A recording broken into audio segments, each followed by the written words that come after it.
Isinagawa po sa bayan po ng Binmaley ang kauna-unahang Persons with Disabilities or PWD election na dinaluhan po ng mga miyembro ng PWD Council mula po sa iba't ibang mga barangay. Layunin po nito na makapili po ng mga leader na magsusulong ng kanilang mga karapatan at kapakanan.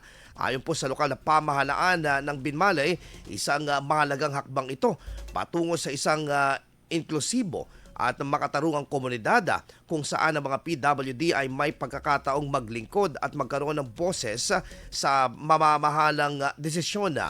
Pagpapakita rin naman ito ng pagpapalakas sa mga PWDs bilang siyang kabilang sa sektor ng lipunan. IFM News. IFM News. IFM News.